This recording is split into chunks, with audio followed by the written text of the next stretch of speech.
എല്ലാവർക്കും സോളിഡാരിറ്റിയുടെ വലിയ നന്ദി അറിയിക്കുകയാണ്. നമ്മുടെ ഈ ചർച്ച എല്ലാവരും വന്നു, എല്ലാവരും സാമാന്യന സമയനിഷ്ഠ പാലിച്ചുകൊണ്ട് പേപ്പറിൽ അവതരിപ്പിച്ചു. വളരെ സജീവമായ സദസ്സ്. നിങ്ങൾക്കാർക്കും മതിയായിട്ടില്ല എന്നറിയാം, പക്ഷെ നമുക്കിത് ഉച്ചഭക്ഷണത്തിന് നിർത്തേണ്ടതുള്ളതുകൊണ്ട് മാത്രം അവസാനിപ്പിക്കുകയാണ്. നേരത്തെ ഇവിടുന്ന് ആരോ സൂചിപ്പിച്ചതുപോലെ, പ്രേംനാഥാണെന്ന് തോന്നുന്നു, സൂചിപ്പിച്ചതുപോലെ നമ്മുടെ ചർച്ചകളിൽ ഒരു പതിവ് രീതിയിൽ പറഞ്ഞു കേൾക്കുന്ന സെക്യുലർ അവബോധങ്ങളുടെ പുറത്തു നിന്നാണ് കൂടുതൽ ആളുകളും സംസാരിച്ചത് എന്നത് ഒരു ആരോപണം എന്ന സ്വഭാവത്തിൽ ഇവിടെ ഉന്നയിക്കപ്പെടുകയുണ്ടായി. അതിനെക്കുറിച്ച് എനിക്ക് പറയാനുള്ളത്, സോളിഡാരിറ്റി എന്ന് പറയുന്ന ഒരു പ്രസ്ഥാനം നമ്മുടെ നവരാഷ്ട്രീയ അനുഭവങ്ങളിലെ കേരളത്തിലെ വളരെ പ്രധാനപ്പെട്ട ഒരു സാന്നിധ്യമാണ് സോളിഡാരിറ്റി.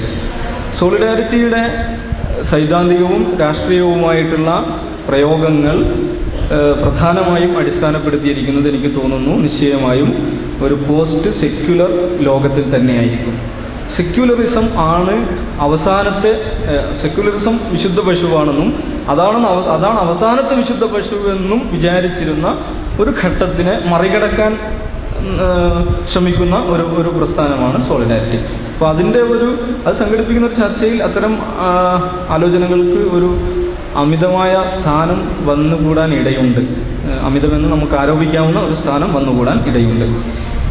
ഇപ്പോൾ നമ്മൾ അറബ് നാടുകളിൽ നടന്നുകൊണ്ടിരിക്കുന്ന ചലനത്തെക്കുറിച്ച് സംസാരിക്കുന്നു. കഴിഞ്ഞ ഫെബ്രുവരി 18 കൈറോവിലെ തഹ്രീർ സ്ക്വയറിൽ നടന്നിട്ടുള്ള ഒരു സംഭവം. 18 വെള്ളിയാഴ്ചയാണ് അവർ തങ്ങളുടെ വിപ്ലവത്തിൻ്റെ വിജയദിനമായിട്ട് ആഘോഷിച്ചത്. 20 ലക്ഷം ജനങ്ങളാണ് ആ പരിപാടിയിൽ, ഈ വിപ്ലവ പ്രക്രിയയിൽ ഏറ്റവും കൂടുതൽ ആളുകൾ പങ്കെടുത്ത പരിപാടി അന്നായിരുന്നു. ആ ദിവസം അതിന് നേതൃത്വം നൽകാൻ വന്നിട്ടുള്ളത്, അവർ വിജയദിനം ആഘോഷിച്ചത് തഹ്രീർ സ്ക്വയറിൽ ജുമുഅ നമസ്കാരം നിർവഹിച്ചുകൊണ്ടാണ്. ആ ജുമുഅ നമസ്കാരത്തിന് നേതൃത്വം നൽകിയത് 30 വർഷങ്ങൾക്ക് മുമ്പ് ജുമുഅയിൽ രാഷ്ട്രീയ സ്വഭാവമുള്ള ഖുതുബ പറഞ്ഞു എന്നതിൻ്റെ പേരിൽ ആ നാട്ടിൽ നിന്ന് 30 വർഷങ്ങൾക്ക് മുമ്പ് പുറത്താക്കപ്പെട്ടിട്ടുള്ള യൂസുഫുൽ കർളാവിയാണ്. ഒരു വലിയൊരു രാഷ്ട്രീയ പ്രക്ഷോഭണത്തിൻ്റെ സമാപനം, വിജയം അവർ ആഘോഷിക്കുന്നത് നമ്മൾ സാധാരണഗതിയിൽ മതകീയം എന്ന് പറയാവുന്ന ഒരു ചടങ്ങ് ഒരു നഗരമധ്യത്തിൽ സംഘടിപ്പിച്ചുകൊണ്ടാണ്. ആ ചടങ്ങിൽ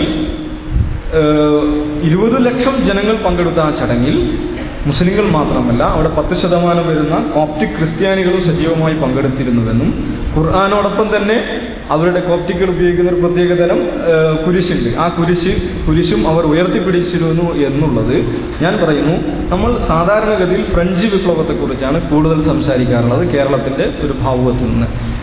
ഫ്രഞ്ച് വിപ്ലവം ഒരു സെക്യുലർ ലോകത്തെ നിർമ്മിക്കുന്നതിൽ വലിയ പങ്ക് വഹിച്ചിട്ടുണ്ട്.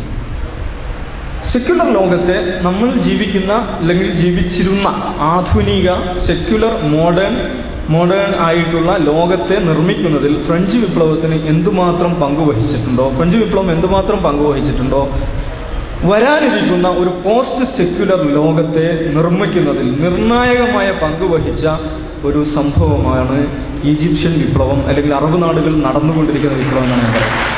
അപ്പോൾ ആ ഒരു രാഷ്ട്രീയത്തെ പ്രതിനിധാനം ചെയ്യുന്ന പ്രസ്ഥാനമാണ് സോളിഡാരിറ്റി. അതിൽ സോളിഡാരിറ്റിക്കെങ്കിലും ശങ്കയില്ല. ഇങ്ങനെ ഒരു പോസ്റ്റ് സെക്യുലർ ലോകം നിർമ്മിക്കപ്പെടും, അല്ലെങ്കിൽ അങ്ങനെ ഒരു നിർമ്മാണത്തിന് വേണ്ടിയുള്ള പേറ്റുനോവുകൾ ലോകത്ത് നടന്നുകൊണ്ടിരിക്കുകയാണ് എന്ന് വിശ്വസിക്കാൻ ഇഷ്ടപ്പെടുന്ന, അതിൻ്റെ പ്രയോഗങ്ങൾ കേരളത്തിൽ ചെറുതായോ വലുതായോ നടത്തിക്കൊണ്ടിരിക്കുന്ന ഒരു പ്രസ്ഥാനമാണ് സോളിഡാരിറ്റി. അപ്പോൾ സ്വാഭാവികമായും ഈ ഒരു ആശയത്തിന്, ഒരു പോസ്റ്റ് സെക്യുലർ കാഴ്ചപ്പാടുകൾക്ക് ചിലപ്പോൾ നമ്മുടെ ചർച്ചകളിൽ അമിതമായി എന്ന് നമുക്ക് ആരോപിക്കാവുന്ന പ്രാധാന്യം വന്നുപോയിട്ടുണ്ടാവും. അതുമായി ബന്ധപ്പെട്ട് അത് ചുരുക്കി പറയാനുള്ളത്, വളരെ നമ്മൾ ഈ വിഷയവുമായി ബന്ധപ്പെട്ട് ഏതാണ്ട് എല്ലാ തലക്കെട്ടുകൾ എടുത്തിട്ടും ചിലതൊന്നും ആ ഒരു അവർക്ക് അനുവദിക്കപ്പെട്ട വിഷയത്തിൻ്റെ ഉള്ളടക്കത്തിലേക്ക് പൂർണ്ണമായി കടന്നിട്ടില്ല എന്ന പരാതിയോ ആക്ഷേപമോ എനിക്ക് തന്നെയുണ്ട്. ഒരുപക്ഷെ സമയത്തിൻ്റെ പരിമിതി കൊണ്ടായിരിക്കാം. നമ്മുടെ വികസന പ്രക്രിയയിൽ വിവിധ സാമൂഹിക വിഭാഗങ്ങളുടെ പങ്ക്, വികസന പ്രക്രിയ വിവിധ സാമൂഹിക വിഭാഗങ്ങളോട് എങ്ങനെയാണ് പ്രതികരിച്ചത് എന്ന് പറയുന്ന രണ്ടർത്ഥത്തിലുള്ള ഒരു ചർച്ച ഇവിടെ കുറച്ചും കൂടി നടക്കേണ്ടതുണ്ടായിരുന്നു. അതിൽ പ്രവാസം വരുന്നുണ്ട്, പിന്നെ മുസ്ലിം വരുന്നുണ്ട്, ദലിത് വരുന്നുണ്ട്, ക്രിസ്ത്യൻ, ഇങ്ങനെ ഒരുപാട് ഘടകങ്ങൾ വരുന്നുണ്ട്. മുസ്ലിങ്ങളുമായി ബന്ധപ്പെട്ട വളരെ പ്രധാനപ്പെട്ട ഒരു സംഗതി പ്രവാസം.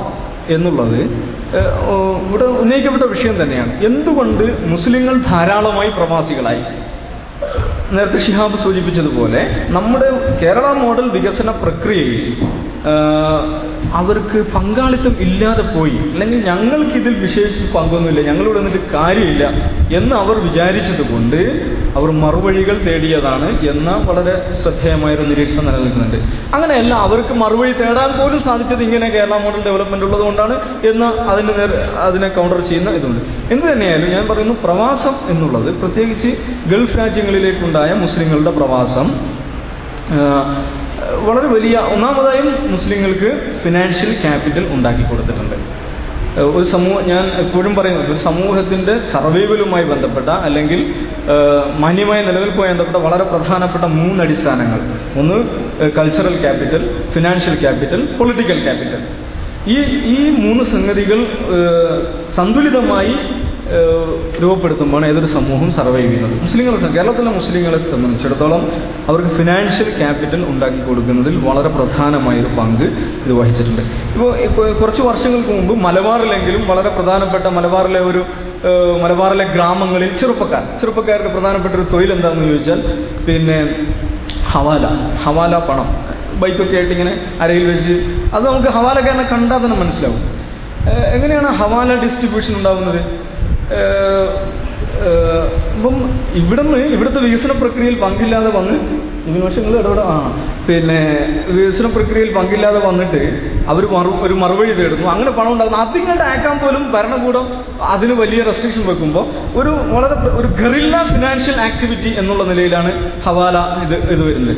ഞാൻ പറയുന്നു, കേരളത്തിലെ മുസ്ലിങ്ങളുടെ വികസന പ്രക്രിയയിലെ എല്ലാ ഇടപെടലുകളും ഈ സ്വഭാവത്തിൽ ഒരു ഗറില്ല ആക്ടിവിറ്റി ആയിരുന്നു നമുക്ക് കാണാൻ കഴിയും. അവർ ഗൾഫിലേക്ക് പോണതാണെങ്കിലും അതും പണം അയക്കുന്നതാണെങ്കിലും നേരത്തെ സാദിക്ക് പിന്നെ അവരുടെ കുറെ കൾച്ചറൽ ഇതിനെക്കുറിച്ച് പറഞ്ഞു, കാസറ്റുകൾ, വയലുകൾ എല്ലാം ഒരുതരം ഒരു ഗറില്ല ആക്ടിവിറ്റിയുടെ സ്വഭാവത്തിൽ നമ്മുടെ പൊതുസമൂഹത്തിൻ്റെ സാധാരണ വ്യാകരണങ്ങൾക്ക് വഴങ്ങാത്ത അല്ലെങ്കിൽ അധികാര കേന്ദ്രത്തിൻ്റെയും പൊതുസമൂഹത്തിൻ്റെയും പലതരത്തിലുള്ള അതിൻ്റെ സമ്മർദ്ദങ്ങളിൽപ്പെട്ട് ഗറില്ല വഴികൾ അന്വേഷിക്കുകയായിരുന്നു. ആ ഗറില്ല വഴികളിലൂടെയുള്ള യാത്രയിൽ ഇന്ന് തീർച്ചയായും ഒരു പ്രത്യേകമായ ഘട്ടത്തിലെത്തിയിട്ടുണ്ട്. ഞാൻ മൈത്രി സൂചിപ്പിച്ച അന്യ സംസ്ഥാനങ്ങളിലുള്ള ആളുകൾ ഇവിടെ വന്ന നമുക്ക് ശരിക്കും മനസ്സിലായി, നമ്മൾ എന്താണോ ഗൾഫിൽ പോയി ചെയ്തത് അതാണ് അവരിവിടെ ചെയ്യുന്നത്. പക്ഷെ ഗൾഫ് പ്രവാസത്തെക്കുറിച്ച് ഷിഹാബുദ്ദീൻ പൊയ്ത്തുങ്കട ഒരിക്കൽ എഴുതിയിട്ടുണ്ട്. കേരള മുസ്ലിങ്ങളെ സംബന്ധിച്ചിടത്തോളം അവരുടെ ചട്ടമ്പി സ്വാമികളും അവരുടെ ശ്രീനാരായണ ഗുരുവും പെട്രോ ഡോളറാണ് എന്ന് പറഞ്ഞിട്ടുണ്ട്. കേരള മുസ്ലിങ്ങൾക്ക് ഒരു ചട്ടമ്പി സ്വാമിയില്ല, ഒരു ശ്രീനാരായണ ഗുരുവില്ല. അവർക്കുള്ള ശ്രീനാരായണ ഗുരു എന്ന് പറഞ്ഞാൽ ഇതാണ് ഗൾഫിൽ നിന്ന് വരുന്ന പണമാണ് എന്ന് പറഞ്ഞാൽ ഗൾഫിൽ പോയി അവിടുത്തെ അറബികളുമായി മറ്റു നാടുകളുമായുള്ള സമ്പർക്കം, വിദ്യാഭ്യാസത്തെക്കുറിച്ചുള്ള അറിവ്. നമുക്കറിയാം, ഗൾഫ് പണം വന്നതിന് ശേഷമാണ് വിദ്യാഭ്യാസപരമായ ഉണർവുണ്ടായത്. ഫിനാൻഷ്യൽ ക്യാപിറ്റലാണ് കൾച്ചറൽ ക്യാപിറ്റൽ കൊണ്ടുവരുന്നതിൽ വളരെ പ്രധാനപ്പെട്ട ഒരു പങ്ക് വഹിക്കുന്നത്. അപ്പോൾ ഇത് ഞാൻ പറയുന്നു, ഗൾഫ് അന്യസംസ്ഥാന തൊഴിലാളികൾ നമ്മുടെ കേരളത്തിൽ വന്നിട്ട് പണിയെടുക്കുന്നു. അതിൻ്റെ പ്രശ്നങ്ങൾ, അതിൻ്റെ സങ്കീർണതകൾ മൈത്രി സൂചിപ്പിച്ചതിനേക്കാൾ ഭീകരം തന്നെയാണ്. പക്ഷേ ഇന്ത്യയുടെ മറ്റു ഭാഗങ്ങളിൽ ഗൗകുമാർ സാറിവിടെ സൂചിപ്പിച്ച കേരളത്തിൻ്റെ സവിശേഷതകൾ എന്ന് പറഞ്ഞ് അദ്ദേഹം സൂചിപ്പിച്ച നിശ്ചയമായും സവിശേഷതകളായിട്ടുള്ള ഒരുപാട് കാര്യങ്ങളുണ്ട്. ഈ സവിശേഷതകൾ അവരുടെ നാടുകളിൽ ഒരു കൾച്ചറൽ ക്യാപിറ്റലായി പുനരവതരിപ്പിക്കപ്പെടും, അവർ കയറ്റുമതി ചെയ്ത് കൊണ്ടുപോകും എന്ന് ആത്മവിശ്വാസം കൊള്ളുന്ന ഒരാളാണ് ഞാൻ. 1-2 കാര്യങ്ങൾ വേറെയും വിശദീകരിക്കേണ്ട സമയമില്ല. എനിവേ, എല്ലാവർക്കും പങ്കെടുത്തവർക്ക് പിന്നെ നമ്മുടെ അതിഥികൾക്ക് സുഹൃത്തുക്കൾക്ക് സോളിഡാരിറ്റിയുടെ നന്ദി ഒരിക്കൽ കൂടി അറിയിച്ചുകൊണ്ട് നിർത്തുന്നു. എല്ലാവർക്കും